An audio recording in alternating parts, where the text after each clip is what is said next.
कुंडलिनी शक्ति क्या है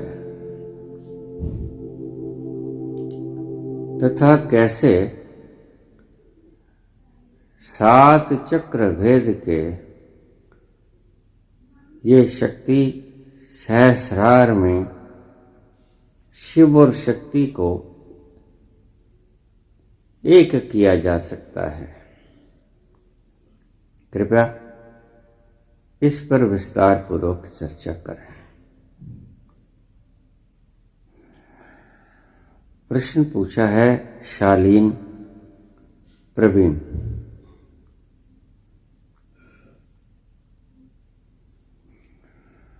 कुंडलिनी शक्ति हमारे शरीर के भीतर नाभि के आसपास मूलाधार में मूलाधार चक्र में एक वर्ग होता है, स्क्वायर, और उस स्क्वायर के भीतर एक ट्रायंगल होती है, त्रिकोण, और वो ट्रायंगल उल्टी रखी हुई होती है। ध्यान से समझ लेना। मूलाधार चक्र के भीतर एक वर्ग होता है, उस वर्ग के भीतर एक त्रिभुज होती है, ट्रायंगल। त्रिभुज होती है उल्टी, उसका तीखा किनारा नीचे की तरफ होता है। उसके भीतर एक लिंग होता है, दंड, और उस दंड के साथ लिपटी हुई 3.5 बलेमें खाती हुई, चक्र खाती हुई, कुंडल खाती हुई यह कुंडलिनी सुप्त अवस्था में लिपटी रहती है सदा ही। घुमावदार होने के कारण इसका नाम कुंडलिनी रखा गया। यह शक्ति अपार ऊर्जा से भरी होती है।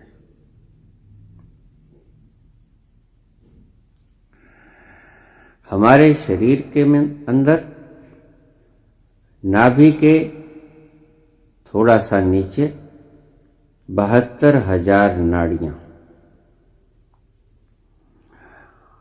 7 चक्र और 10 तरह की वायु होती है। 72,000 नाड़ियों में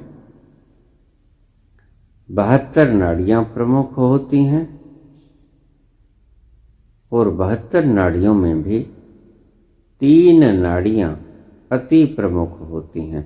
एक एक बात को मैं बड़े आराम से समझा रहा हूं, आप बड़े आराम से समझेंगे।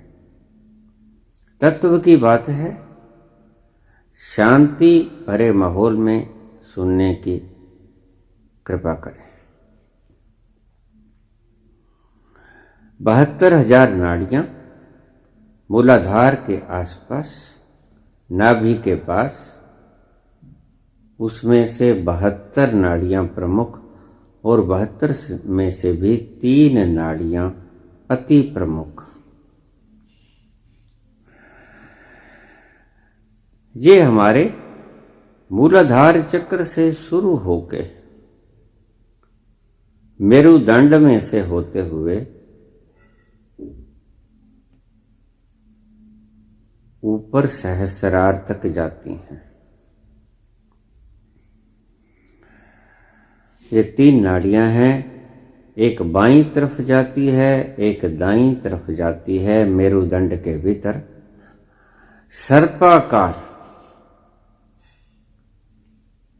जैसे सर्प टेढ़ा मेढ़ा होकर चलता है, उस अवस्था में ये जाती हैं। मूलाधार चक्र से मेरुदंड में से गुजरती हुई एक बाएं एक दाएं, और ये जाके समाप्त होती हैं हमारे त्रिनेत्र के दाएं और बाएं, इस जगह का पर चलती हैं मूलाधार चक्र से। इडा पिंगला इनका नाम है। एक को सूर्य नाड़ी कहते हैं, दहने को, जो यहां पर आकर समाप्त होती है। यहां तीसरा नेत्र, यहां इडा समाप्त हुई, यहां पिंगला समाप्त हुई। ये दोनों नाड़ियां चलती हैं हमारे मूलाधार चक्र से। मूलाधार चक्र से चलकर पीठ में से, मेरुदंड में से होती हुई एक दाएं बाएं, ये दोनों यहां समाप्त हो जाती हैं। ये है इनका अंतिम स्थल। इसको सूर्य नाड़ी, इसको चंद्र नाड़ी, इड़ा पिंगला। एक तीसरी भी नाड़ी है। ये दोनों नाड़ियां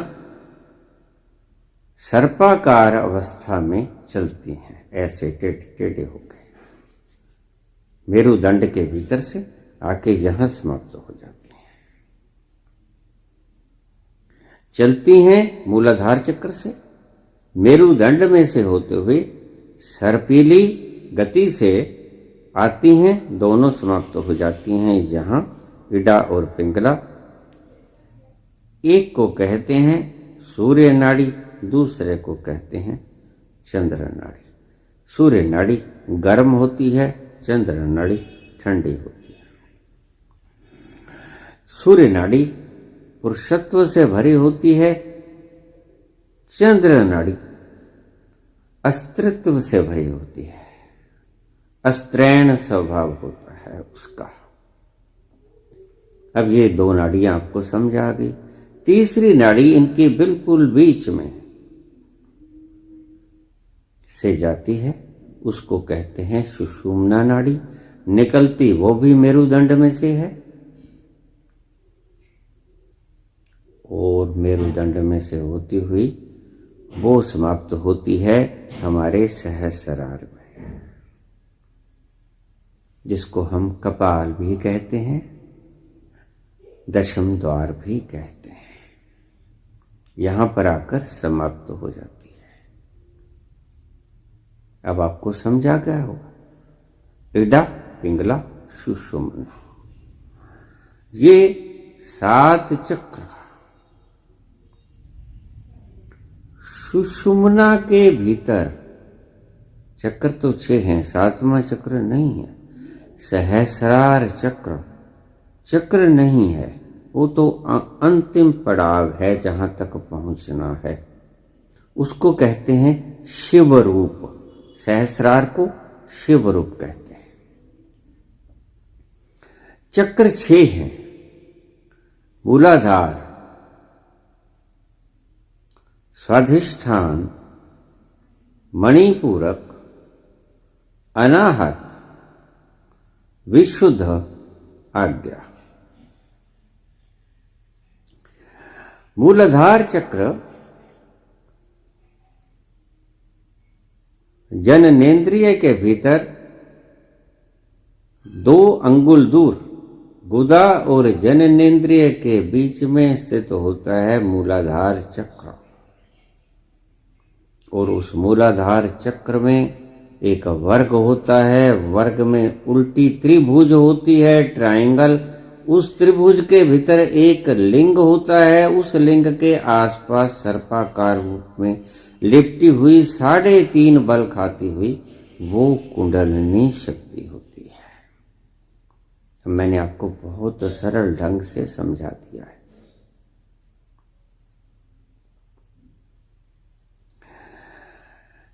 इसको जागृत करना होता है। वहीं से सुषुम्ना नाड़ी निकलती है। वहीं से सुषुम्ना नाड़ी निकल के हमारे मेरुदंड को क्रॉस करती हुई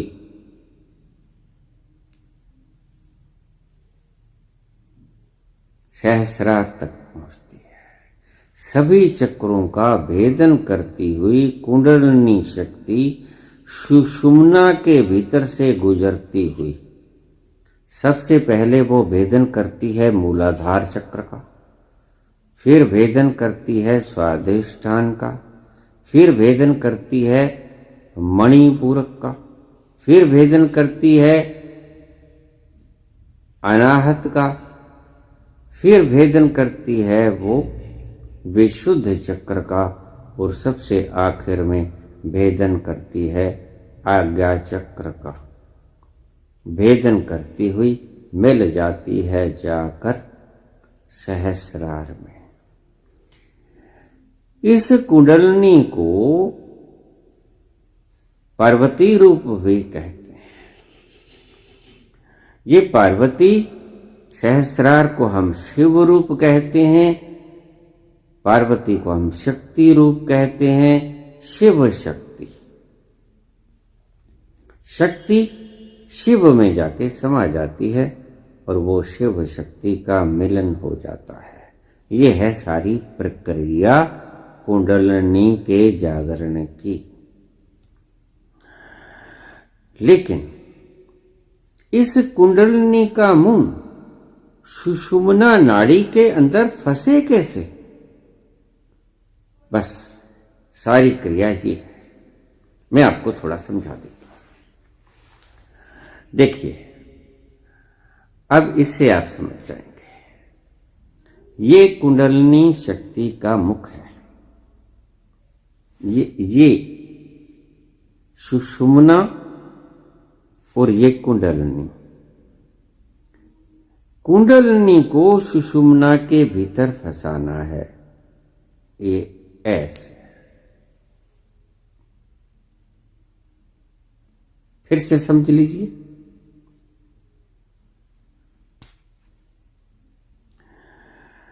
ये कुंडलिनी, ये सुषुम्ना कुंडलिनी शक्ति को जागृत करके सुषुम्ना के भीतर हमने फिक्स कर देना है। जब ये कुंडलिनी शक्ति सुषुम्ना के भीतर फिक्स हो गई तो क्या होगा? ये सारी शक्ति सुषुम्ना नाड़ी के भीतर सारे चक्र भेदन करती हुई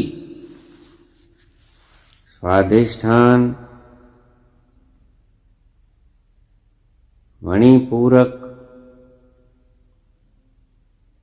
अनाहत, विशुद्धि, आज्ञा, ये सारे चक्रों का भेदन करती हुई अपने अंतिम गंतव्य सहस्रार के भीतर मिल जाती है।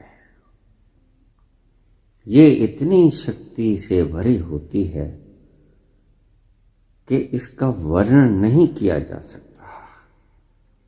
इतनी अद्भुत शक्ति इसके भीतर विराजमान है कि आप सोच भी नहीं सकते। इतनी रिद्धियां, सिद्धियां आपकी भाषा में इसके भीतर विद्यमान है। इतनी ऊर्जा से भरी पड़ी है ये कि आप इसकी कल्पना नहीं कर सकते। ये कुंडलिनी शक्ति पड़ी है, सुप्त पड़ी है। अगर इसको जागृत कर लिया जाए तो इससे इतनी भयंकर ऊर्जा पैदा होगी कि उस कुंडलिनी शक्ति को, जो सुषुम्ना नाड़ी हमारे मूलाधार से शुरू होके मेरुदंड में से गुजरती हुई 7 चक्रों में, 6 चक्रों में से निकलती हुई हमारे सहस्रार में पहुंचती है। जब कुंडलिनी शक्ति जागृत हो जाती है तो कुंडलिनी शक्ति को, जागृत शक्ति को हमें सुषुम्ना के भीतर वो मिल जाती है, जैसे मैंने आपको समझाया था। ये कुंडलिनी शक्ति जागृत हो गई, ये सुषुम्ना का मुख है, इसके भीतर ये प्रवेश हो गई। उसके भीतर वो सारी ऊर्जा मेरुदंड में से होती हुई सभी चक्रों को भेदती हुई, वो चक्कर भेदेगी कौन कौन से? सबसे पहले मूलाधार को भेजेगी, फिर स्वाधिष्ठान को भेजेगी, फिर वो मणिपूरक को भेजेगी, फिर भेजेगी वो अनाहत, विशुद्धि और फिर आज्ञा चक्र को भेजती हुई सहस्रार में लीन हो जाएगी। यहां पड़ा है शिव, इसको हम कहते हैं शक्ति। शिव शक्ति का हुआ मिलन। आपको मेरी दृष्टि से समझ आ गई होगी। फिर भी समझ न आए तो आप मुझसे पूछ सकते हैं। सुषुम्ना नाड़ी निकलती है मूलाधार से, 72,000 नाड़ियां, उनमें से 72 प्रमुख, उनमें से भी 3 प्रमुख, ये सारी निकलती हैं हमारी मेरुदंड में से, लेकिन 3 प्रमुख हैं, इडा पिंगला दोनों, दाएं बाएं, और उसके बीच में से निकलती है सुषुम्ना, इनके भीतर से सुषुम्ना सर्पाकार, स्पाइरल वे। ऐसी दृष्टि, ऐसी स्थिति से, ये सर्पाकार स्थिति से ऊपर बढ़ती है। ऊपर बढ़ती बढ़ती ये सारे चक्रों का वेदन करती हुई मूलाधार, स्वाधिष्ठान, मणिपूरक, अनाहत, विशुद्धि, आज्ञा को भेदन करती हुई ये मिल जाती है सहस्रार में। मिल जाती है सहस्रार में, हो जाता है मिलन शिव और शक्ति का।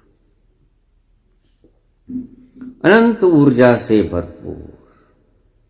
आजकल बड़े धर्म चल रहे हैं जो कुंडलिनी के जागरण होने के दुष्परिणाम बहुत बता रहे हैं।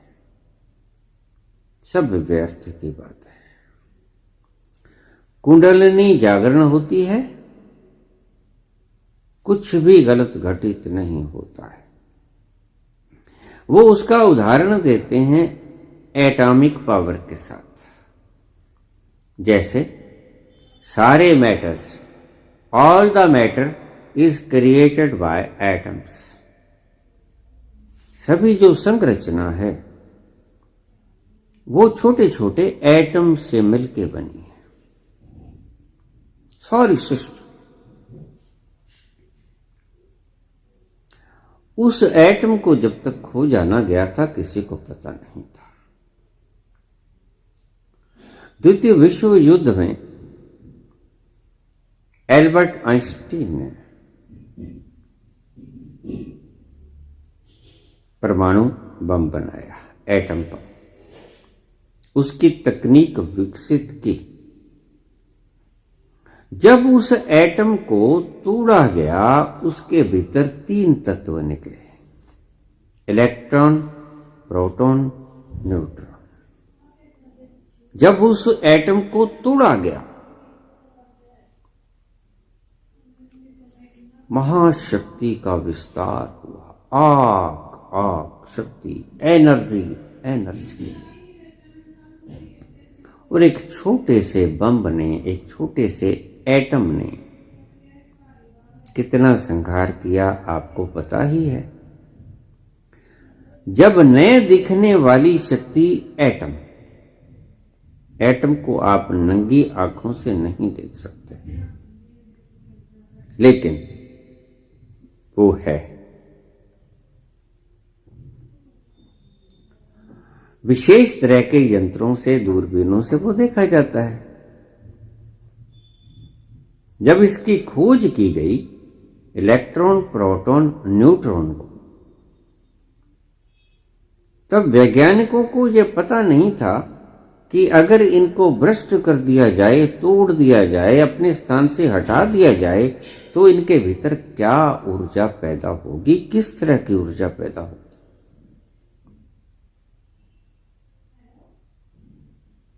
उसको तोड़ा गया, तोड़ा गया तो भयंकर ऊर्जा पैदा हुई। भयंकर ऊर्जा पैदा होने से जब 2 बम, एक हिरोशिमा, एक नागासाकी, जो दोनों शहर जापान के भीतर थे, द्वितीय विश्व युद्ध में अमेरिका द्वारा ये दोनों बम इन दोनों शहरों पे गिराए गए और लाखों लोग पलक झपकते ही मर गए। भस्मीभूत हो गई वो जगह। इतनी रेडिएशन फैली वहां कि आज भी वहां अपंग बच्चे पैदा होते हैं। इतनी खतरनाक इसकी रिएक्शन है। लेकिन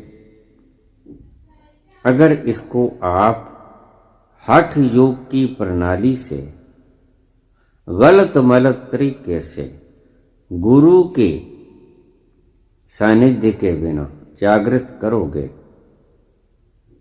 तो हो सकता है ये आपको नुकसान पहुंचा दे।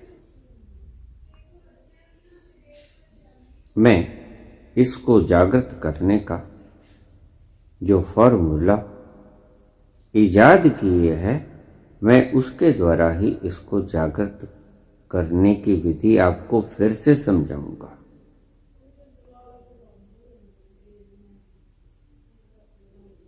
ये तो आपको समझा गई सारी संरचना।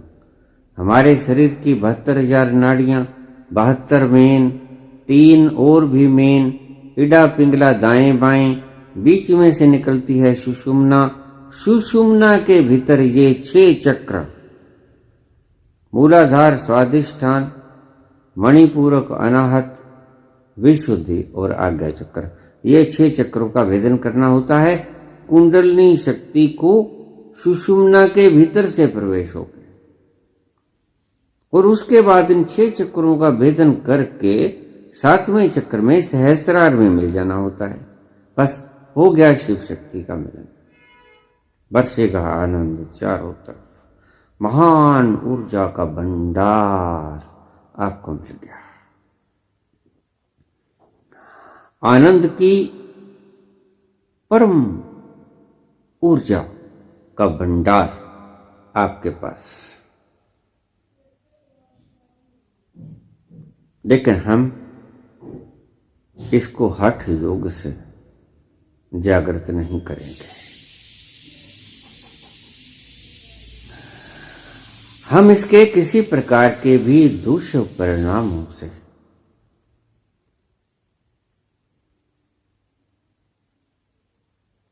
नहीं लोहा लेंगे। हठ योग से जब गुरु पहले के थे तो उन्होंने इसको गुरु और शिष्य के सानिध्य में ये क्रियाएं करवाई और कुंडलिनी को जागृत किया। मैंने जब योग की शुरुआत की, हठ योग की,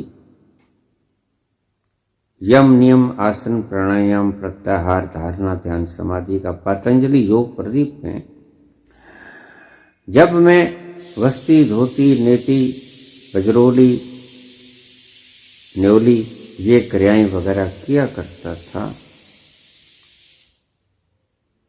और श्वास की प्राणायाम वगैरह की विधियां किया करता था और आसन वगैरह किया करता था, शीर्षासन, सर्वांगासन, हल आसन, उत्तान पादासन, हस्त पादासन, चक्रासन, म्यूरासन, ये सभी मैं किया करता था। उसके बाद प्राणायाम, शीतली, भ्रामरी, कुंभक, सभी प्रकार के प्राणायाम मैं किया करता था, करीब करीब। उसके बाद योग की प्रक्रियाएं, हठ योग की, वस्ती धोती नेति बजरोली न्योली, नाक से दूध पीना, ये सभी प्रकार की क्रियाएं मैं किया करता था। लेकिन मेरे पास गुरु नहीं था उन दिनों। न तो गुरु मिलते थे यहां आसपास और मेरी दृष्टि में कोई जानकार भी नहीं था जो अपने हठ योग की प्रक्रिया से कुंडलिनी शक्ति को जागृत करता है। लेकिन मैं ये क्रियाएं किया जरूर करता था, आम प्राणायाम वगैरह, शीतली प्राणायाम, भ्रामरी प्राणायाम, भस्त्रिका प्राणायाम, कुंभक रेचक पूरक, ये सभी प्राणायाम मैं करीब 2 घंटे किया करता था। बहुत से आसन मैं रोज किया करता था। उसके बाद ध्यान वगैरह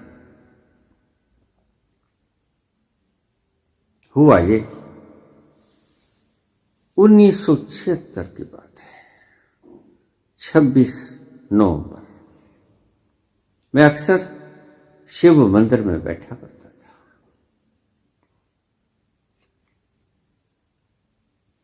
हठ योग से कुंडलिनी शक्ति को जागृत करने का पागलपन मेरे दिमाग में भी सवार था। जब ऊर्जा का भंडार है, मैं क्योंकि फिजिक्स वगैरह पढ़ा, मैं जानता था कि एटम को अगर विस्फोटित कर दिया जाए, तोड़ दिया जाए, तो भयंकर ऊर्जा निकलती है।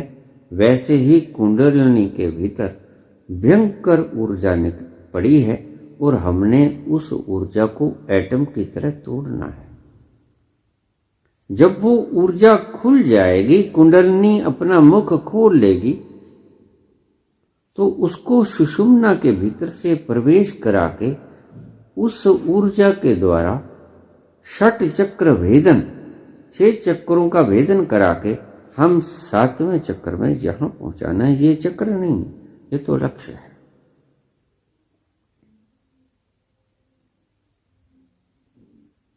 लेकिन मुझे परिपूर्ण प्रक्रिया ज्ञात नहीं थी। मैं कभी भी ऊट पटांग साधना नहीं किया करता था। ठीक आसन, ठीक प्राणायाम, ठीक सारा जो शास्त्रों में वर्णित था। कोई गुरु आ जाता, उससे मैं पूछ लेता। गौशाला मंदिर में आमतौर से कई बार गुरु आते रहते हठ योग के, उनसे पूछकर मैं ये करता रहता। नाक से घी वगैरह पीना, नाक से दूध वगैरह पीना।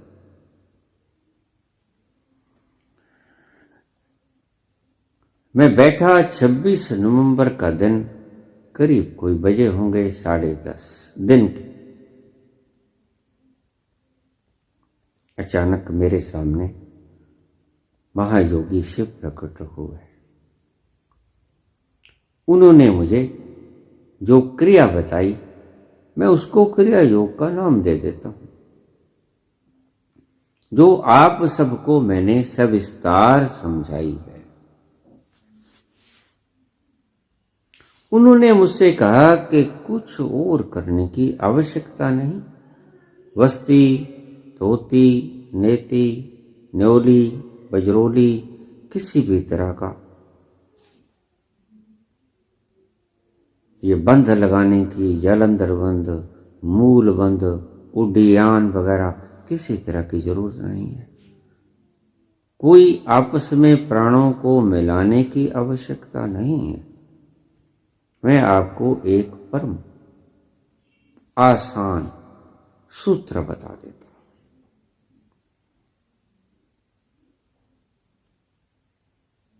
भोले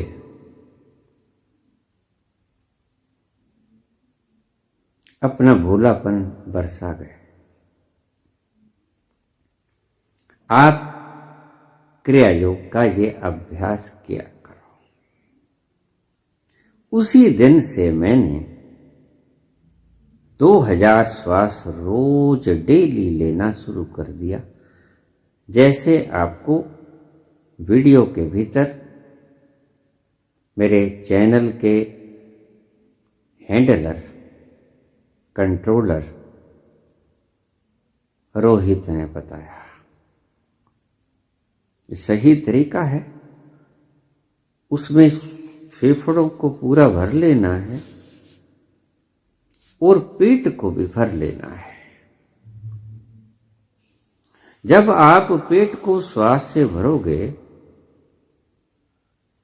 तो वो कुंडलिनी के ऊपर आघात करेगी, चोट मारेगी हल्की हल्की। वो कहते हैं कि 100 सुनार की एक लोहार की। हमने लोहार की चोट नहीं मारनी, हठ योग की चोट लोहार की चोट है, नुकसान भी दे सकती है, जैसा ये सभी कुंडलिनी योग के गुरु बता रहे हैं। लेकिन हमने नुकसान की कोई भी गुंजाइश नहीं रखी है। इस प्रक्रिया से आपको किसी भी तरह का कोई शारीरिक मानसिक नुकसान नहीं होता। तो मुझे भगवान शंकर ने आदि योगी ये क्रिया बताई, जैसे श्वास लेना नाक से, छोड़ना मुख से। आपको फिजिकल रूप से रोहित ने वीडियो में समझा दिया है। अगर फिर भी आपको समझ ना आए तो मैं फिर अपने चैनल कंट्रोलर से कह दूंगा, क्योंकि वो रोज ऐसी क्रिया करते हैं, तो आपको फिर से समझा देगा कि ऐसे क्रिया करनी है। क्रिया करने के बाद पहले तो आप क्रिया कीजिए। एक बात का ध्यान रखिए, अपनी उम्र और अपने स्वास्थ्य के हिसाब से। मैं तो 2000 करता था, परम स्वस्थ था, अच्छी खुराक खाता था। इसमें कुछ फायदे के लिए कि आपका सहायता हो जाए, मैं आपसे थोड़ा बताऊंगा। नमक बिल्कुल कम खाना है। मैं तो बिल्कुल ही नहीं खाता था। मुझे तो 20 साल हो गए मैंने नमक नहीं खाया।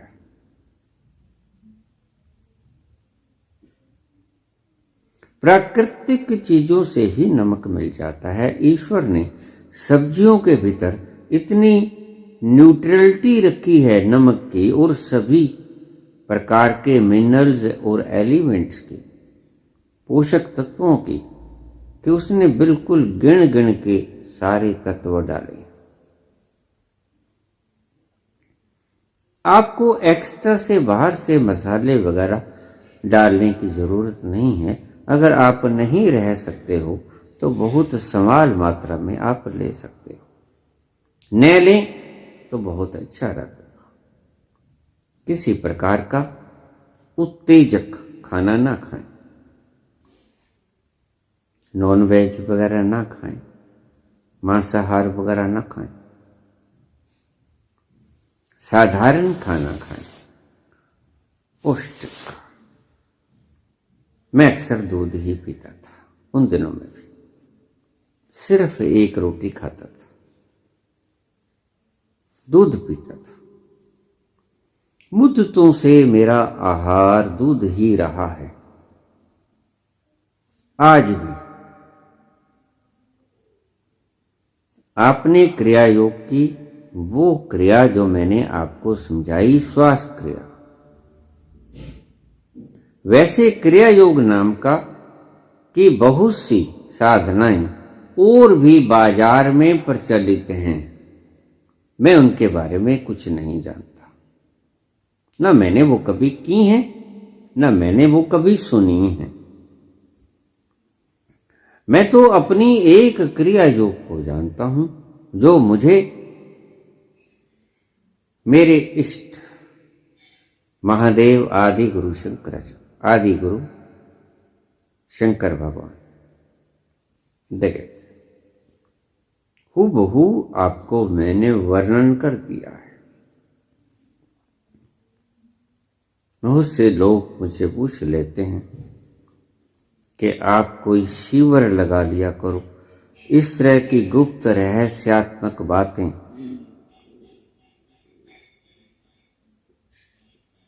ओपनली नहीं बतानी चाहिए। तो मैं आपको समझा दूं, इस तरह की लोभ वृत्ति मैंने कभी नहीं पाली। शिविर लगाओ, फीस जमा कराओ, लोगों से पैसे वसूलो, मैं ऐसे काम नहीं करता। मैं आपको शुद्ध ज्ञान देता हूं। उस ज्ञान में अगर आपको कुछ समझ ना आए तो वो मुझसे फिर पूछ सकते हो। बहुत से लोग मुझे फिजिकल दर्शन करना चाहते हैं, बात उनकी ठीक है। ठीक इस तरह है कि जो व्यक्ति एकांत में रहता है, अपनी आत्मा में ही स्थित रहता है, जिसे भगवान अपने आप में स्थित होना, स्थिति प्रज्ञता कहते हैं, उसके भीतर से कुछ ऐसी रेंज निकलती हैं और एनलाइटेंड पर्सन एनलाइटमेंट के वक्त इतना लाखों करोड़ों अरबों टन की क्वांटिटी अपने स्टोर में जमा कर लेता है, ओरा में दूर दूर तक फैल जाती है।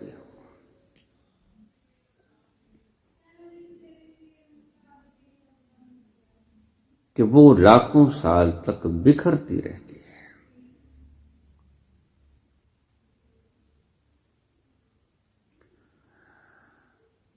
मैंने न कभी शिविर लगाया है, न शिविर मैं लगाऊंगा। फिजिकली जो मुझे मिलना चाहते हैं उनकी इच्छा तो ठीक है। अगर ऐसे व्यक्ति के संपर्क में बैठा जाए तो अति लाभ होता है।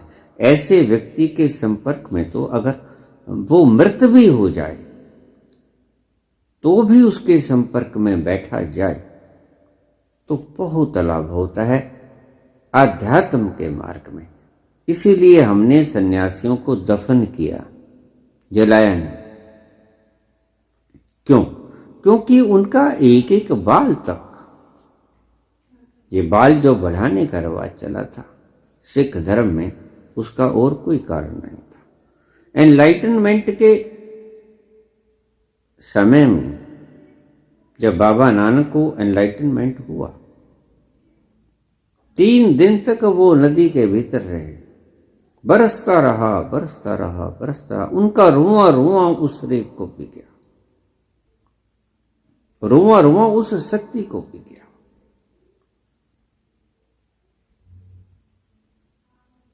उनके पास बैठना अति लाभदायक होता है, लेकिन मेरी अपनी कुछ मजबूरियां हैं।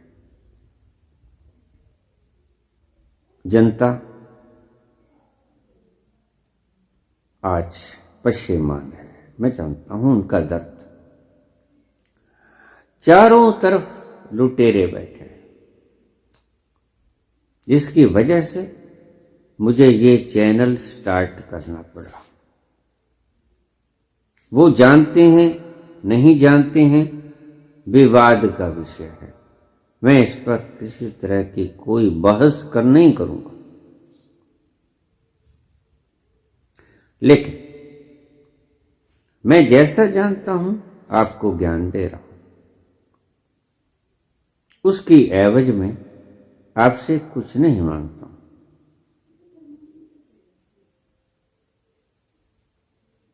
आप सिर्फ प्रयोग कीजिए। धन्यभागी हूंगा मैं अगर आपका दिया जल जाएगा। आपका दिया रोशनी बिखेरने लगे, ज्योत से ज्योत जलाते चलो, प्रेम की गंगा बहाते चलो। अगर ऐसा हो जाए, मेरा देश, मेरा विश्व तो कल्याण हो जाए। इसी कामना से मैंने ये चैनल शुरू किया और आप तक पहुंचाने का मैं पूरा पूरा आयोजन किए हूं। फिर भी मैं ज्यादा व्यक्तियों में आपको इकट्ठा संबोधित नहीं कर सकता। मेरी मजबूरी है कि मेरे पास स्थान नहीं। बहुत बहुत डेरे होते तो उनमें बैठ के एक आदमी समझा देता, समझा सकता है, लेकिन मेरे पास ऐसा कोई स्थान नहीं और मेरा ऐसा करने का प्रयोजन भी नहीं है। मैं ऐसे ही चलना चाहता हूं जैसे मैं चल रहा हूं। बस सिर्फ आप प्रयोग कीजिए, प्रयोग करके आप क्रिया योग करते हैं, आपको आनंद आएगा, सुरूर आएगा, मस्ती आएगी, स्वस्थ हो गया, नशे धीरे धीरे छोड़ दोगे। आपके परिवार में अगर कोई नशेड़ी है, नशा करता है किसी चीज का, उसको धीरे धीरे प्रेम से समझाइए, उत्साहित कीजिए, ताकि वो रोज 100-200 श्वास लेने लगे। शायद उसका कल्याण हो जाए, क्योंकि यह भी एक प्रकार की मस्ती देता है। ये मस्ती और उस मस्ती में ये फर्क है कि जब कोई व्यक्ति केमिकल नशा करता है, ये चिट्टा काला आजकल जो चल रहे हैं, वो शरीर को विकृत कर देते हैं, भीतर से खोखा कर देते हैं, खोखला कर देते हैं। तुम बीमारियों से ग्रस्त हो जाते हो। लेकिन ये नशा, जिन्ने नशे जहान दे उतर जान प्रभात, नाम कुमारी नानका चढ़ी रहे दिन रात। ये खुमारी ऐसी कि जैसे ही आप श्वास लोगे, आपको कुछ ही श्वासों से पता चल जाएगा लेने से कि आपके मन का बोझ हल्का होना शुरू हो गया। आनंद आएगा, मस्ती आएगी, सरूर आएगा, मदहोशी की अवस्था जागेगी, जैसे जैसे आप करते थे। 2000 श्वास में लेता था और मंदिर से घर तक लड़खड़ाता हुआ पहुंचता था, इतना सरूर चढ़ जाता था। आपको भी आएगा, लेकिन जिस हिसाब से आपके मन पर बोझ है वो काउंट होगा, और जिस हिसाब से आप ये क्रिया कर रहे हो जिस मात्रा में, वो भी काउंट होगा। लेकिन एक बात का कॉशन रखना, अगर 2 मील तक दौड़ने की आपकी कैपेसिटी हो तो 20 मील मत दौड़ लेना, फिर 10 दिन पड़ा रहना पड़ेगा चारपाई पे। अपनी कैपेसिटी के अनुसार थोड़ा कम करना। जैसे भोजन, अगर तुम्हें 3 फुल्का 4 फुल्का का भोजन की भूख है तो आधा फुल्का कम खाना। अगर लगातार आप स्वस्थ रहना चाहते हैं तो एकदम से लालच मत खा जाना, वक्त लग जाएगा। ऐसा समझ लेना कि हमने शुरू ही नहीं किया था, हमने किसी ने हमको बताया ही नहीं था। रोज करना, इसका कोई वक्त नहीं। मौसम के हिसाब से ज्यादा ठंडी बरसात के अंदर ये थोड़ा सा आप मौसम के हिसाब से करना। ऐसा ना हो कि इधर आप शरीर को गर्म किए हो क्रिया योग के द्वारा, ऊपर से बारिश पड़ रही है तो भाई बीमार हो जाओगे। ठंडी है, 0 डिग्री सेंटीग्रेड, 0 से भी नीचे है, और आप श्वास क्रिया किए जा रहे हो तो नजला, जुकाम, सिर दर्द, गला खराब, ये आपका हो जाएगा। मौसम को देखकर, ये साइंटिफिक है, आपने थोड़ी सी ठीक मौसम में इसको करना है। वक्त लेट हो सकते हो, ब्रह्म मुहूर्त वगैरह की मैं आपको स्वीकृति नहीं देता हूं, आप कर सकते हो। मैं सदा से कहता हूं ब्रह्म मुहूर्त में जागने का अर्थ जब आप बिल्कुल फ्रेश हो जाओ, वो चाहे 2 बजे चाहे 8 बजे, मुझे कोई मतलब नहीं। ब्रह्म मुहूर्त के मैं खिलाफ नहीं हूं, ब्रह्म मुहूर्त के मैं साथ नहीं हूं। मैं नींद पूरी चाहता हूं। जिस घड़ी आपकी नींद पूरी हुई, वो 6 घंटे से हुई, वो 10 घंटे से हुई, ये आप देखोगे। नींद पूरी करके उठना और उसके बाद आप रोजमर्रा के कामों से निवृत्त हो गए, इस क्रिया को करना।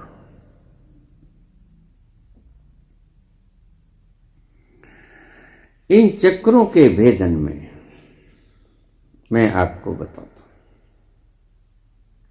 मूलाधार चक्र जैसे ही भेदन होगा, मूलाधार चक्र के भेदन होने पर आपको वासना का प्रभाव थोड़ा ज्यादा हो सकता है, काम वासना का प्रभाव, लेकिन आपने दूरी बनाए रखना है। साक्ष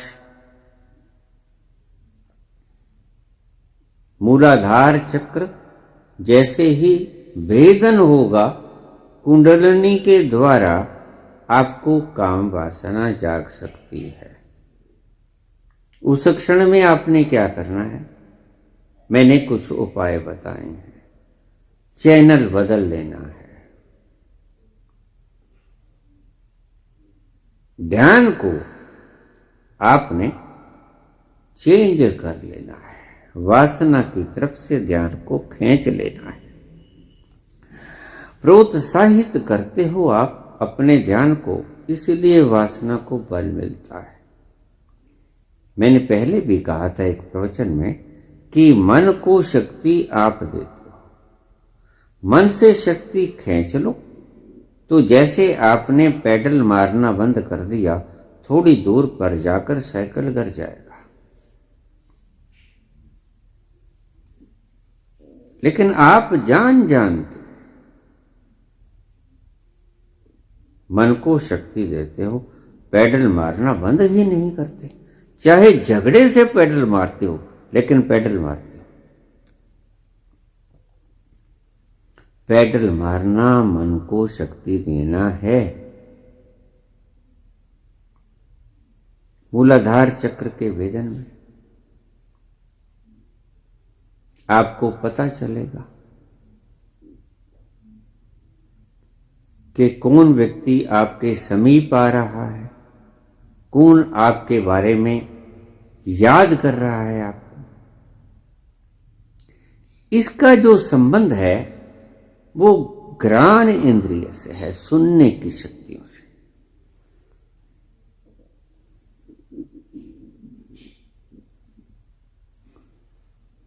सुनने की शक्ति से मूलाधार चक्र जब भेदन होता है तो घ्राण शक्ति आपकी बढ़ जाती है,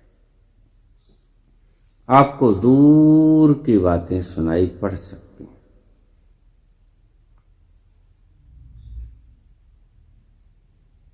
उसके बाद दूसरा चक्र है स्वाधिष्ठान। स्वाधिष्ठान चक्र जब जगेगा, आपके भीतर लोभ की प्रवृत्ति प्रबल हो सकती है, जोड़ने की। जोड़ लो, बचा लो, सावधान रहना है। इन प्रवृत्तियों से बचना है। लोभ, पापा बाज न होवे कट्ठी, मोया संग न जावे। सो इस लोभ के पीछे चल नहीं पड़ना है। जैसे मूलाधार में वासना के प्रति पीछा नहीं करना है, वैसे ही स्वाधिष्ठान में लोभ इकट्ठा करने की प्रवृत्ति का पीछा नहीं करना। बस जरूरत तक ही महदूद रहना है। लक्ष्य तुम्हारा ये होना चाहिए। स्वाधिष्ठान के बाद आता है मणिपूरक। मणिपूरक करीब करीब हमारी नाभि, पहले तो मैंने बताया आपको गुदा और लिंग के बीच में करीब करीब बिल्कुल बीच में जो स्थान है वहां मूलाधार चक्र है, उससे 2 उंगल ऊपर स्वाधिष्ठान है और हमारी नाभि के बिल्कुल पैरेलल मेरुदंड में पीछे सुषुम्ना के भीतर मणिपूरक है। जब कुंडलिनी शक्ति उस मणिपूरक चक्र को काटती है तो आपको दूरदर्शन की हल्की हल्की झलकें मिलनी शुरू हो सकती हैं स्वप्न के द्वारा। जैसे कोई स्वप्न में आपको स्वप्न आ गया कि फलां व्यक्ति आ रहा है, वह स्वप्न नहीं होगा, वह आने वाली घटना होगी जो आपको पहले स्वप्न में पता चल जाएगी और आप देखोगे कि वह व्यक्ति आ जाएगा आपके पास। सबसे पहले मूलाधार वासना, फिर स्वाधिष्ठान लोभ, स्वाधिष्ठान के पास आ जाया मणिपूरक। मणिपूरक में आपको दूर दर्शन की शक्ति मिल सकती है। दूर श्रवण मूलाधार में,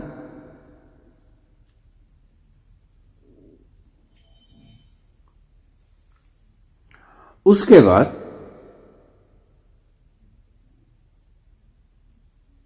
स्वाधिष्ठान।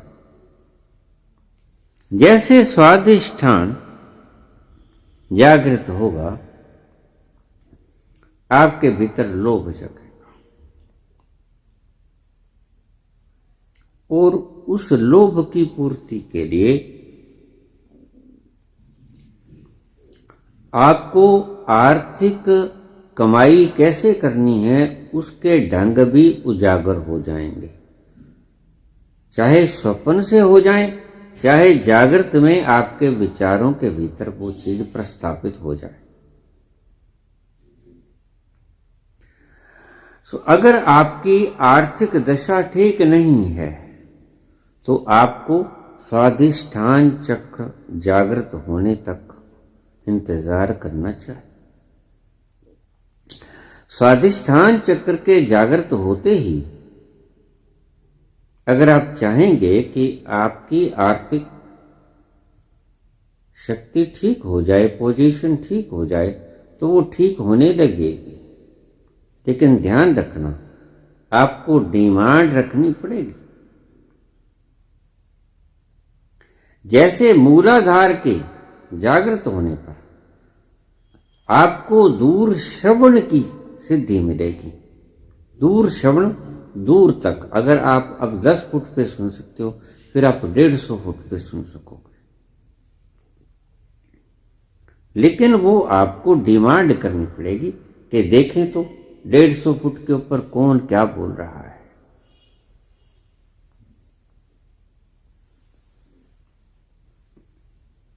फिर आपको समझाएगी। उसके बाद स्वाधिष्ठान, स्वाधिष्ठान में आपको लालच जगेगा। लोभ को अपनी जरूरत के लिए इस्तेमाल करना, परिग्रह के लिए इस्तेमाल ना करना। आपको रोजगार के साधन मुहैया करने के ढंग पता चल सकते हैं। आपको स्वप्न में भी पता चल सकता है। कोई चलती फिरती रूहें भी आपको बता सकती हैं। ये चलती फिरती रूहें जो कि सिद्ध श्रेणी में आती हैं, ये कारगर होती हैं। व्यक्तियों की सहायतार्थ कई बार जानबूझ के जन्म नहीं लेती। इनके भीतर करुणा होती है और उस करुणा के कारण ये मानव कल्याण के प्रति उत्सुक रहती हैं। अगर आप विस्तार से सुनना चाहोगे तो ऐसी रूहें किसी संबोधि प्राप्त व्यक्ति की जहां वो दफन किया,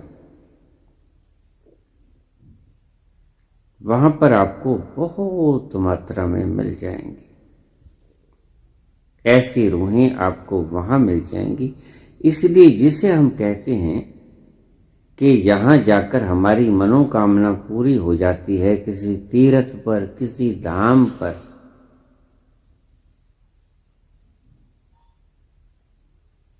वहां पर करुणामयी आत्माएं बहुमात्रा में विचरण करती रहती हैं। ये आप पक्का समझ लेना। क्योंकि जहां भी आप जाते हो, किसी धाम पे जाते हो, किसी तीर्थ पे जाते हो, वहां मिट्टी की मूर्ति होती है, संगमरमर की मूर्ति होती है। संगमरमर की मूर्ति में कोई बल नहीं होता। आप संगमरमर की मूर्ति को प्रणाम करके वापस आ जाते हो।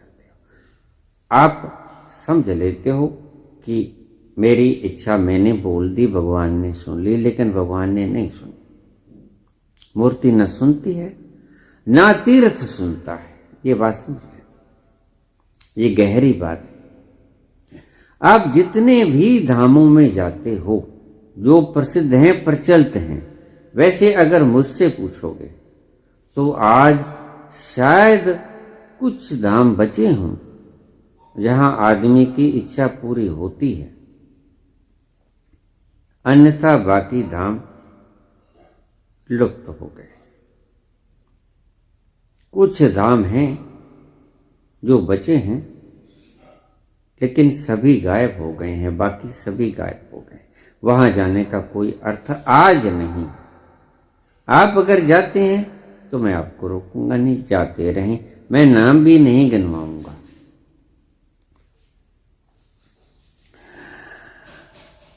ये थी स्वाधिष्ठान की बात। स्वाधिष्ठान के बाद मणिपूरक। स्वाधिष्ठान में आपको धन की प्राप्ति, गड़े हुए खजाने वगैरह पता लग सकता है। स्वप्न में आपको स्वप्न आ सकता है कि फला जगह, क्योंकि पिछले जमानों में, हमारे बुजुर्गों के जमाने में बैंक वगैरह, ये मुथूट वगैरह नहीं हुआ करते थे, तो सोना हमारे बुजुर्ग दबा के रख देते थे किसी घड़े में, किसी टोकनी में, किसी पात्र में।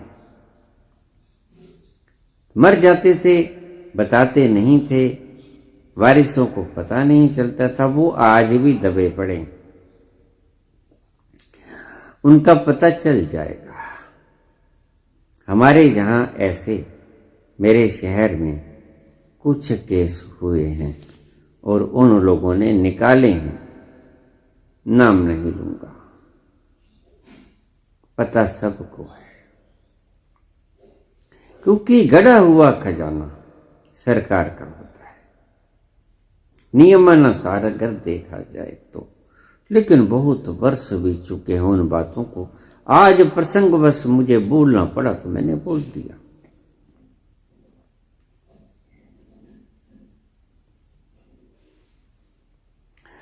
स्वाधिष्ठान चक्र के जागृत होते ही आपको धन, गड़े हुए खजाने का पता चल जाएगा।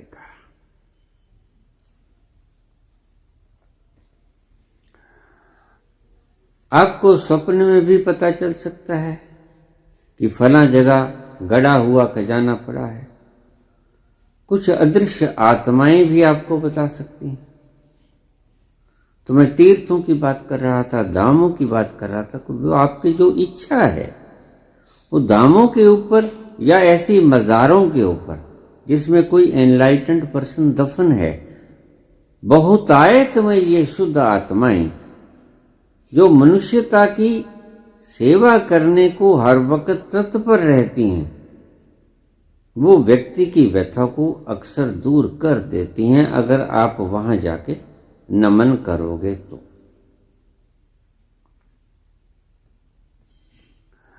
धामों का या तीर्थों का या जगहों का मैं नाम नहीं लूंगा, क्योंकि इससे श्रद्धाओं में फर्क पड़ता है। लेकिन इतना मैं अवश्य आपको इशारा कर दूंगा कि तीर्थ या धामों में आज कुछ ही स्थान शेष बचे हैं जहां पर आज मांगें पूरी होती हैं और बहुतायत में ये रूहें वहां मौजूद हैं। बहुत सी जगहों के ऊपर आज आपको ये करुणावान आत्माएं नहीं मिलेंगी, इक्का दुक्का को छोड़कर। मणिपुर में आपके मन में प्रश्न उठने शुरू हो जाएंगे, तार्किक मन होना शुरू हो जाएगा। आप तर्क करेंगे हर बात को, आप और ढंग से बात को सोचना शुरू कर देंगे। आपकी बुद्धि प्रवीण हो जाएगी, आपकी बुद्धि तर्कशील हो जाएगी। अगर आपका मणिपूरक अगर जागृत हो गया है तो आप तार्किक दृष्टि से सोचने लगोगे। ये जो लेनिन, मार्कस, माओ जैसे लोग जिन्होंने ईश्वर को इनकार किया, ये इनका मणिपूरक चक्र जागृत हो गया था। इसलिए इन्होंने समाज में इतनी विशाल क्रांतियां की। मणिपुर के आगे अनाहत आ जाता है। अनाहत चक्र वक्ष स्थल के बीच में, हृदय के बिल्कुल पैरेलल वक्ष स्थल के अंदर, पीछे मेरुदंड के भीतर सुषुम्ना नाड़ी में स्थित है। जैसे ही ये जगेगा, प्रेम उठना शुरू हो जाएगा जगत के प्रति, कविताएं उपजेंगी। अक्सर कवि लोगों का अनाहत चक्र जागृत हो जाता है। अनाहत चक्र के जागृत होने से आपके भीतर बड़ी सुंदर सुंदर कविताएं जन्मेंगी। जितने अच्छे अच्छे कवि हुए हैं, इनके अनाहत चक्र जागृत हो गए थे। कविताएं उपजेंगी, उन्हें लिख लेना, बोल लेना, गुनगुना लेना। अगर आप तुरंत लिख लोगे, जैसे ध्यान में बैठे हो, आपको वो कविताएं भीतर से फूटी, उस वक्त लिख लोगे तो लिख लोगे, लेकिन बाद में याद नहीं आएगी। उस वक्त आप लिख लो, बड़ी सुंदर कविताएं आएंगी, बहुत सुंदर कविताएं आएंगी। उनके छंद बड़े सुंदर होंगे, उनके मिलान बड़े सुंदर होंगे। प्रेम से युक्त तुलसीदास ने इसी चक्र के खुलने पर रामचरितमानस का लेखन शुरू किया था। 77 वर्ष की उम्र में उनका अनाहत चक्र जाग गया था। अनाहत चक्र के जगने के बाद उन्होंने श्री रामचरितमानस का लिखना शुरू किया। उस वक्त उनकी उम्र 77 साल की थी। कविताएं, छंद, चौपाई, दोहे, गायन, ये सारी प्रतिभाएं अनाहत चक्र के जागने से शुरू होती हैं। जितने भी बड़े बड़े कवि सम्राट कालिदास जैसे, इनके अनाहत चक्र जागृत हुए होते हैं। अनाहत में आकर आपको संसार के प्रति एक अजीब सा प्रेम का दृष्टिकोण नजर आएगा। आपको संसार की व्यथा छेड़ेगी, आप संसार की व्यथा से व्यथित तो होगे, आपको संसार के प्रति प्रेम की अनुभूति होगी। अक्सर प्रेमी लोग अनाहत चक्र जागृत हो गए। जितना डीपली जागृत हो जाएगा उतना ही लैला, मजनू, शेरी, फरिहाद, हीर, रांझा, ये सभी का अनाहत चक्र जागृत हो गया था। अनाहत चक्र के जागृत होने के बाद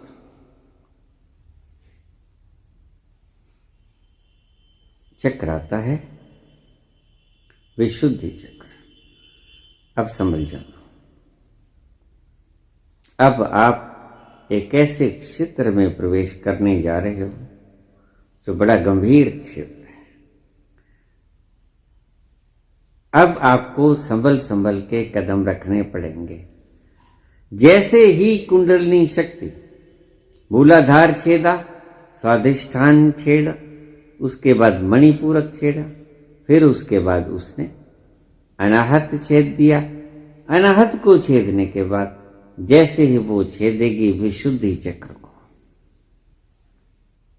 तो बड़ी अद्भुत बातें होंगी आपके साथ। सभी बातों का जिक्र करना संभव भी नहीं है, लेकिन आपको इशारे दे देता हूं। आपको बहुत बहुत सी बातें सिद्धि रूप में मिल सकती हैं, वो मैं आपको बड़ी बड़ी सिद्धियों का जिक्र कर देता हूं जो अक्सर सभी के साथ होती है। आप जो बोलोगे ठीक हो जाएगा। आपको वाक्य सिद्धि हो जाएगी। आप जो कह दोगे ठीक हो जाएगा। कई व्यक्ति को हम कह देते हैं, आपने सुना भी होगा कि ये व्यक्ति तो काली जीभ वाला है, जो बोल देता है ठीक हो जाता है, लेकिन काली जीभ वाला नहीं होता। उस व्यक्ति का विशुद्धि चक्र जागृत हो गया होता है, वह इस अवस्था में पहुंच गया होता है। कुछ गलत तरह के लोग आपका इस्तेमाल करना शुरू करेंगे। आपसे कुछ ऐसी बातें कहलवाएंगे जबरदस्ती जो आप कहना नहीं चाहोगे। आशीर्वाद दे दो, ये कर दो, वो कर दो, मेरे ये हो जाए, मेरे वो हो जाए, शत्रु नाश हो जाए, वो हो जाए, वो हो जाए। ध्यान रखना, जो कुछ भी करोगे सुफल भोगेगा वह व्यक्ति, उसका परिणाम भोगोगे आप। तो मैं बार बार कहता हूं, विशुद्धि चक्र सबसे खतरनाक चक्र है। होशियार यार जानी ये रास्ता ठगों का, होशियार यार जानी ये रास्ता ठगों का, यहां जरा नजर चूकी तो माल दोस्तों का। लोग आएंगे तुम्हारे पास, जब उन्हें देखी कि तुमने एक बात कह दी, तुम्हारी बात ठीक हो गई, दूसरी बार तुम्हारे पास आएंगे, तुम्हें बताएंगे भी नहीं, और तुमसे वो बात काम करवा के चले जाएंगे। तुम्हारा नुकसान हो जाएगा। ऐसे बहुत से ठग तुम्हें मिलेंगे, लेकिन तुमने बोलना नहीं। अक्सर इस अवस्था में विशुद्धि चक्र जागृत होने के बाद आपने मौन ही रहना है।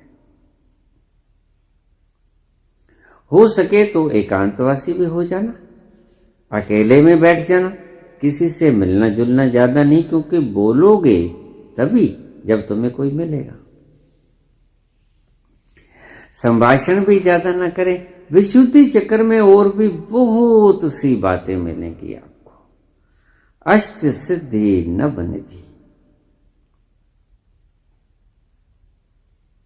सिद्धियां रिद्धियां ये आपको घेरेंगी। ये चक्र बड़ा कीमती चक्र है। इस चक्र के जागृत होने वाले साधक तलवार की धार पर चलने के समान जीवन हो जाता है उनका। क्यों?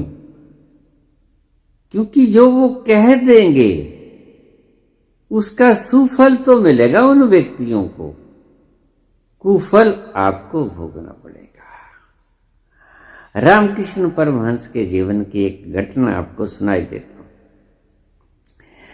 कोई व्यक्ति उनके पास आ गया, कैंसर से ग्रस्त था, स्किन का कैंसर था, बहुत खारिश होती थी, हर वक्त खारिश करता रहता, आगे पीछे लोगों से कहता मेरे खारिश कर दो, लोग उसके खारिश नहीं करते थे। फिर वो लोहे की कोई चीज उठा के अपनी पीठ को खारिश करता, बहुत खारिश होती, खून निकल आता, मवाद जम जाती, बहुत दुखद जीवन जी पा रहा था।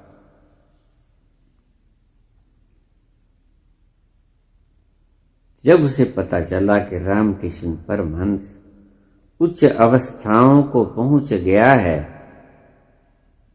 तो उसने रामकृष्ण परमहंस से जाके उसके चरण पकड़ लिए। रामकृष्ण परमहंस भोले भाले व्यक्ति,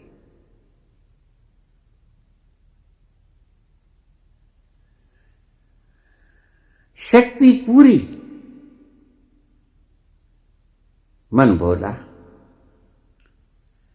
जाके प्रणाम किया, पैर पकड़ लिए, कहने लगा प्रभु थोड़ा सा मेरी पीठ पर हाथ फेर दो, छाती पर पीठ पर हाथ फेर दो, थोड़ा सा बहुत खारिश हो रही है, ठीक हो जाऊंगा। किसी और ही लोक में बैठे थे, भाव लोक में ही रहते थे अक्सर रामकृष्ण परमहंस। भावलोक में बैठे थे, मस्ती में, आनंद में। व्यक्ति आया, उसने गुहार लगाई और रामकृष्ण परमहंस ने अच्छे से उसके सारे बदन पे हाथ फेर दिया। 24 घंटे भी ना बीते होंगे, उसका कैंसर खत्म हो गया और अंतिम क्षणों में रामकृष्ण को भोगना पड़ा। तो कैंसर, गले के कैंसर के कारण जो मरे, वो उसी व्यक्ति का दिया हुआ था जिसका कैंसर उन्होंने खत्म किया था। तो यहां इसलिए मैं कहता हूं कि थोड़ा समझ जाना, ये रास्ते हैं प्यार के, चलना जरा संभल का। जो एक बार फिसल गया फिर रास नहीं आएगा, कहीं गलती मत कर बैठा। इतनी ऊंची स्टेज अगर आपकी आ गई है, विशुद्धि चक्र अगर आपका कुंडलिनी ने भेद दिया है, जागृत हो गया है, कई और तरीकों से भी भेदा जा सकता है जी। अगर कुंडलिनी ने भेद दिया तो भी ठीक, अगर किसी और अवस्थाओं से, ढंगों से ये भेदा गया तो भी ठीक, लेकिन मैं विशुद्धि चक्र के जागृत होने की बात कर रहा हूं। ध्यान से भी ये जागृत हो जाता है, सिर्फ मात्र ध्यान से भी जागृत हो जाता है। ऐसी बात नहीं है कि और कोई साधन ही नहीं है, नहीं, साधन बहुत है। जैसे ही विशुद्धि चक्र जागृत हुआ तो आपने बड़ा संभल जाना है, एकांतवासी हो जाना है, मौन हो जाना है। जल्दी से किसी व्यक्ति से बात नहीं करनी है, क्योंकि देखिए जिस व्यक्ति ने जैसा कर्म किया है भोगना उसी को बनता है, प्राकृतिक दृष्टि के हिसाब से। सारी संसार के दुख को आप तो दूर नहीं कर सकते। मैं इन दुखों से निकला हुआ व्यक्ति आपको बोल रहा हूं। मैंने बहुत नुकसान भी खाए हैं,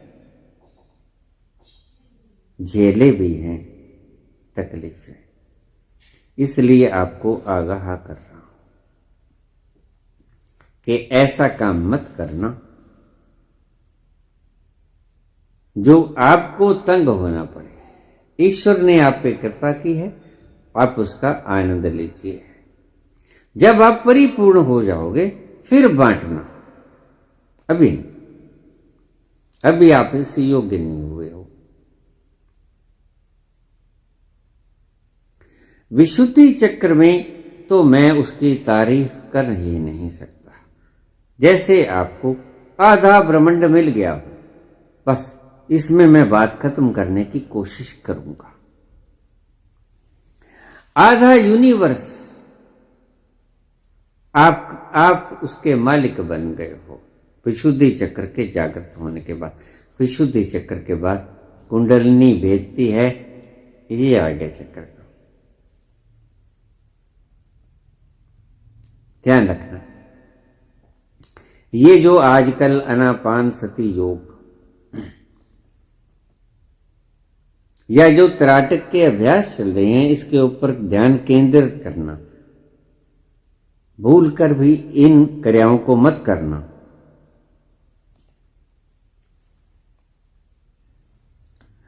मैं आपको वार्न कर दूं कि त्राटक से और अनापान सती योग से और विपश्यना से, जो विपश्यना बुद्ध ने बताई थी, वो आप करते ही नहीं हो, वो आपको पता ही नहीं।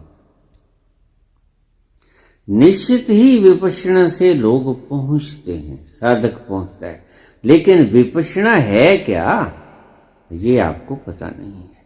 इसीलिए जो विपश्यना आप करते हो मत करो, जो अनापान सती योग आप करते हो मत करो, जो त्राटक आप करते हो मत करो।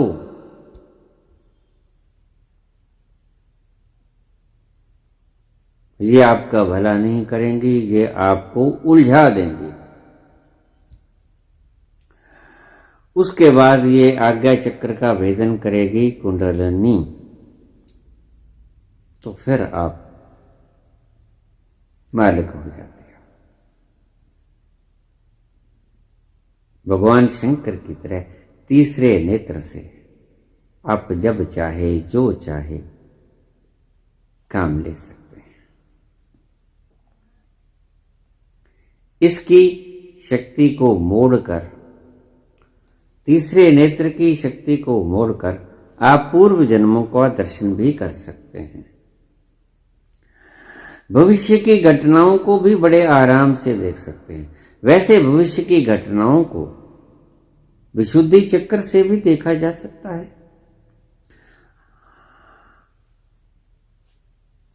अनाहत से भी देखा जा सकता है, लेकिन वो स्वतः प्रकट होगी स्वप्न के द्वारा, वो आपके इच्छा से नहीं आएंगी।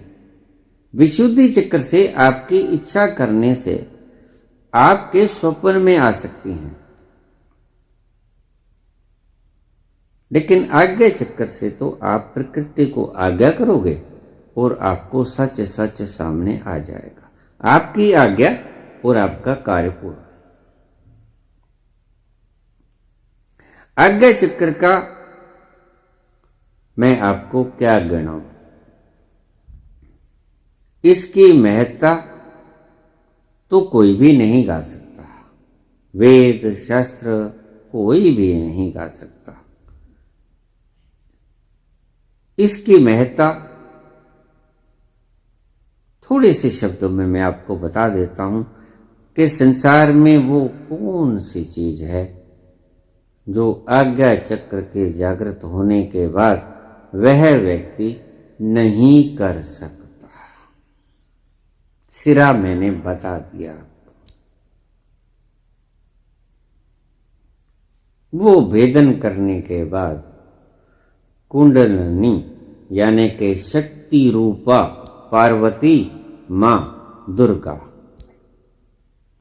शक्ति रूप कोई भी ले लो, नव दुर्गा में ले लो, सती रूपा में ले लो, किसी और रूपा में ले लो।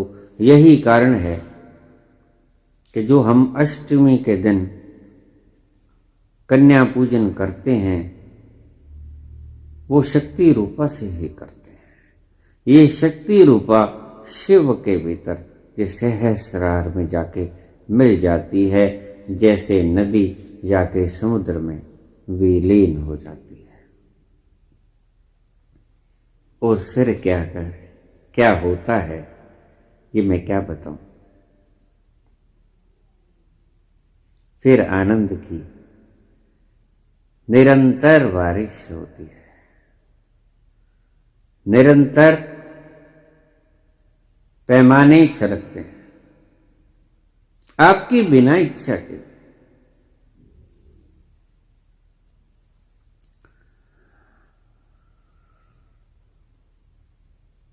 आनंद की घनघोर दशाओं में आप रसास्वादन चखते हुए सदा मस्त रहते हो। इसके साथ जुड़ी हुई एक और भी बात है। 2 ग्रंथियां हैं। वैसे हमारे शरीर में 8 ग्रंथियां हैं। उन ग्रंथियों में, ग्लैंड्स में, पीनियल ग्रंथि और पिट्यूटरी ग्लैंड, ये 2 ग्रंथियां मेन हैं। बाकी कुल मिला के 8 ग्रंथियां हैं। 8 ग्रंथियों में से pineal, hypothalamus, pituitary, thyroid, parathyroid, thymus, अन्याश, अधिवृक्क, वृषण और अंडाशय,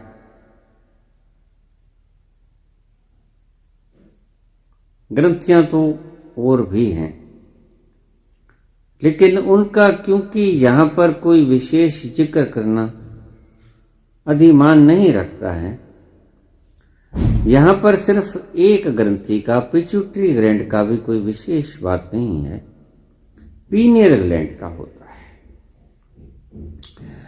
जैसे ही कुंडलिनी शक्ति जागरण होती है तो उस ऊर्जा के द्वारा पीनियल ग्रंथि भी जागृत हो जाती है। इस क्रिया योग के द्वारा पीनियल ग्लैंड भी धीरे धीरे धीरे धीरे जागृत होने लगती है। 7 चक्रों का भेदन, 6 चक्र भेदन, 7वें में मिलन और पीनियल ग्लैंड का जागृत हो जाना, ये सभी क्रियाएं पिट्यूटरी को छोड़ दीजिए। पिट्यूटरी ग्लैंड तो और चीजों से भी जागृत हो जाती है। जैसे आप आम व्यायाम करोगे श्वास के, तो उससे भी जागृत हो जाएगी। जैसे अनुलोम विलोम वगैरह, इससे भी पिट्यूटरी वगैरह हो जाती है।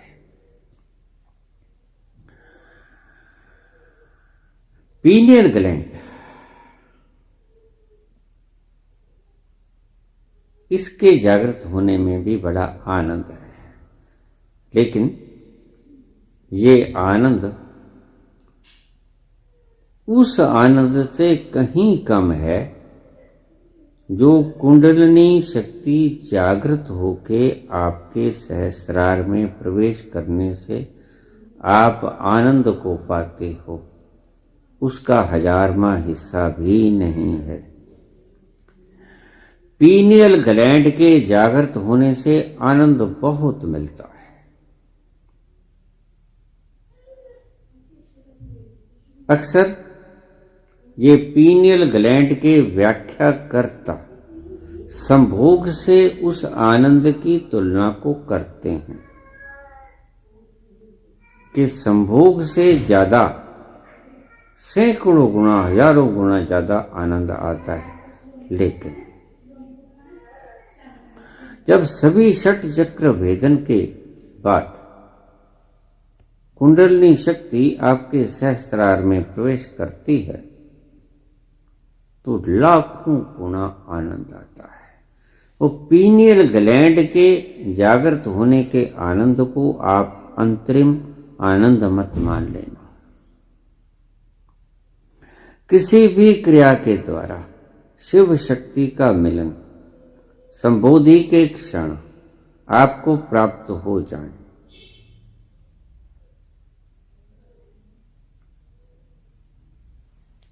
एनलाइटनमेंट को आप छू सको, ध्यान की प्रगाढ़ अवस्थाओं में जाकर सहज योग के द्वारा, राज योग के द्वारा, किसी भी अन्य साधन के द्वारा, जैसे ही आप संबोधि को प्राप्त हो गए, वो सभी का आनंद तो सेम होगा, रास्ते अलग अलग हैं। पर्वत का शिखर एक। पर्वत को आपने चढ़ना शुरू किया दक्षिण से, उत्तर से, पूर्व से, पश्चिम से, हजारों दिशाओं में से किसी से भी आपने उस पर्वत की चोटी पर चढ़ना शुरू किया, यह मायने नहीं रखता। लेकिन पर्वत के शिखर पे है क्या, ये मायने रखता है। बस ये संबोधि के क्षण है, एनलाइटनमेंट है, वो आपको किसी दृष्टि से हो जाती है। कुंडलिनी के द्वारा सभी षट चक्र भेदन करके सहस्रार में विलीन हो जाना और शिव शक्ति का मिलन हो जाना सेम ही घटना है जो एनलाइटनमेंट की घटना है। इनमें कोई भेद नहीं। बातें अलग हैं, फल एक है। रास्ते अलग हैं, मंजिल एक है। मैंने मेरी दृष्टि में आपको संक्षेप से वृतांत सारा सुना दिया। मेरी दृष्टि में कुछ बाकी नहीं बचा है। लोग मुझे कहते हैं आप बड़ी मुश्किल से बोलते हैं हमारे भले के लिए, फिर भी कुछ लोग, कोई बात नहीं, आपके कमेंटों का मैं स्वीकार करता हूं। मेरी मुश्किल नहीं है। मेरी मुश्किल नहीं है, वसीला तेरी आसानी का मैं हूं। मेरी मुश्किल नहीं है, वसीला तेरी आसानी का मैं हूं। तुझे तेरी जिंदगी को आसान करने का मैं एक ढंग हूं। वसीला तेरे सुख का, ढंग तेरी खुशी का। मेरे दुखों को, परेशानियों को मत देखो। देखो कि तुम सुखी होते हो। अगर तुम सुखी होते हो तो मुझे बहुत खुशी मिलेगी। धन्यवाद।